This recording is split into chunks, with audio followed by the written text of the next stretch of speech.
என் தரிசனத்திற்காக நீ பல நாட்களாக ஏங்கி காத்திருக்கின்றாய். உன்னுடைய கஷ்டமான நேரங்களில் எல்லாம் உனக்கு கூட துணையாக நான் இருந்திருக்கின்றேன்.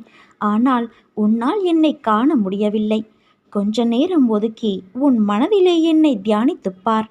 முதலில் நான் உன்னிடம் பேசுவேன். பிறகு சில நாட்கள் கழித்து நிச்சயமாக நீ என்னை காண முடியும். வாழ்க்கையில் எதுவுமே காரண காரியங்கள் இல்லாமல் நடக்காது.